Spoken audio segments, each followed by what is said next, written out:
Homebaked is under an umbrella group called the Community Land Trust in Anfield in Liverpool, and it's using an old bakery site called Mitchell's. The initial plan was to take it over as a community bakery.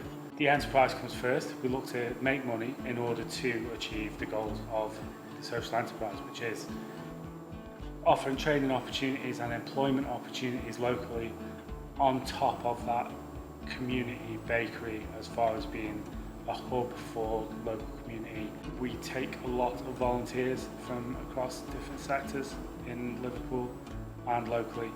Those people are trained to as good a standard as any of the staff that we have, and then again it is to be a community hub.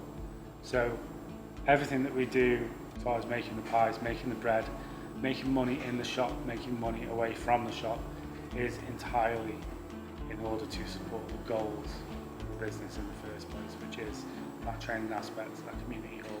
There's a big social aspect to it, so we've taken a lot of volunteers from, like I say, different areas that you would expect to get volunteers from. So we have people who've got issues with their health and fitness. We have taken people who've got challenges as far as their learning difficulties. We've taken people from the homeless community, we've taken people who are ex-offenders, and the training itself is great and they're learning useful skills, but from what I've seen personally with the volunteers that we've had in, the biggest part of it is that social aspect where they're working in a team towards a common goal. So they can see that all the stuff that they actually achieve as far as the output is concerned is going to benefit Homebaked, which will benefit the community. But what they would take out of it, I think in a large degree, would be that social side. When you've spent as long working for like ruthless capitalist businesses, which is what restaurants are, where every penny has to be polished before it's spent, it's a really enjoyable experience working for something where the benefit is visible. It's not just a question of making money for shareholders, for owners. It's a question of making an impact and a benefit for the community locally. I think, like for me with Homebaked, one of the big things is it's just not patronising. We don't tell people there's something they're not. We give them the opportunity to be whatever they want to be, whatever they can be within the bounds of what we do, and just support them to get towards it. We wouldn't be offering somebody who couldn't do the job because we're a social enterprise. We're teaching people the point of enterprise. They're seeing like the benefit of working translates to money into the till, which translates to us being able to offer those opportunities to volunteers. So that social side, understanding what an actual business is, yeah, it's really important. We stand on our own 2 feet as a bakery, as a pie shop, as a cafe. What we do is not charity. What we do is we run a successful business that has, that main primary goal of being a net benefit to the community. The money that we do make is invested straight back into the business, is invested into volunteers, giving people opportunities, but that happens on account of the fact that first and foremost we are a successful trading business. Business is now sustainable without the football matches, whereas previously the football matches really subsidised what we were trying to do as a community bakery, as a place where volunteers can come.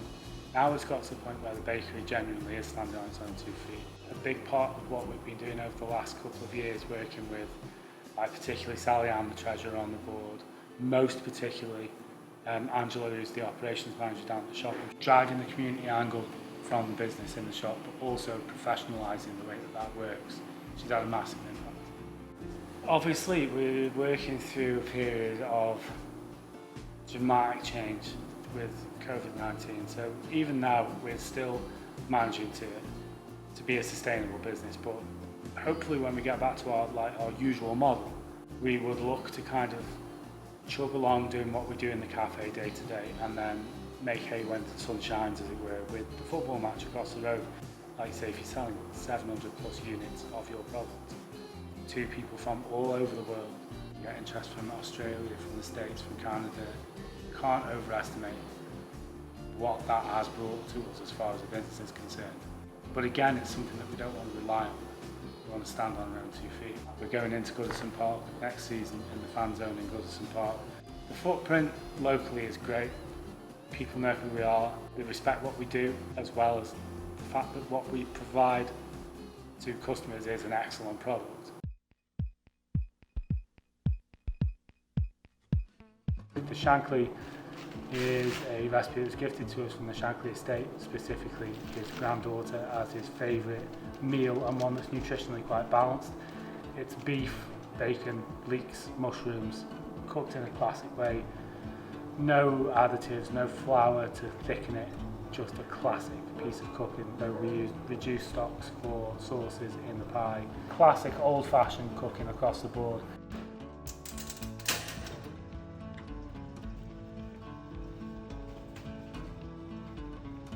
So yeah, you've seen me making the pastry. That really is the base of the perfect pie, if there is such a thing as a perfect pie. So, when you ask about what makes a perfect pie, essentially without the best pastry, it's just a good stew and or a bad pastry, shall we say.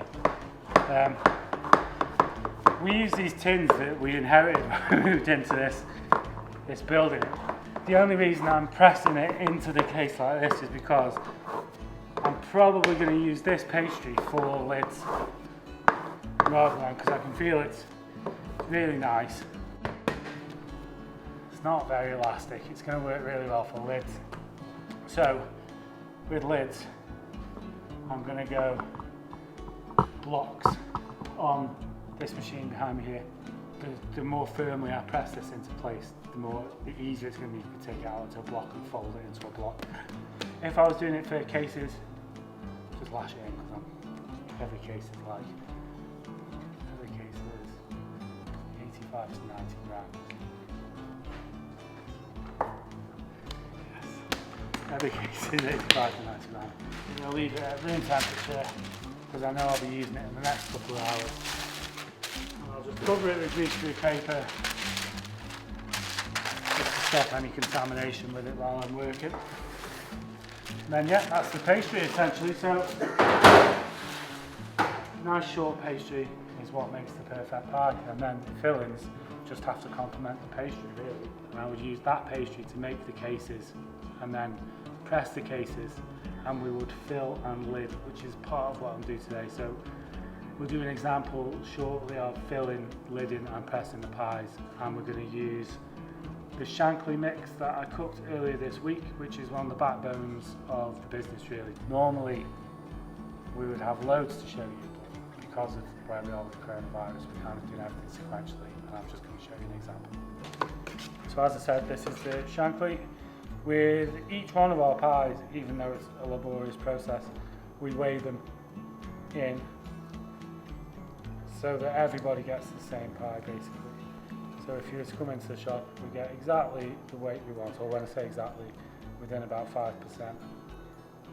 So yeah, the beef, mushroom, bacon, and part of the other point about filling it like we just filled it there is the fact that I wet down the pastry a little bit just with water. I lid it.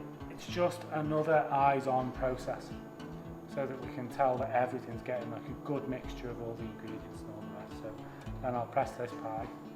So once we've lidded all these, and imagine as a general rule we'll have up to 6 trays of 24 of these pies along here, and they'll all be wetted and lidded. And take a tray over to the press, and it's dead straightforward. Pie in the press, nice firm squeeze, take off the excess of the pastry. And that's the finished article before it then gets frozen and cooked from frozen. Yeah, so essentially when it comes to the perfect pie, this is as close as we can get. They should all look the same, they should all taste the same, and then basically that's it. The process is fairly straightforward, and as long as you've got all those processes right along the way, you should end up with what is a home-baked pie, which is different enough that people know it when they taste it.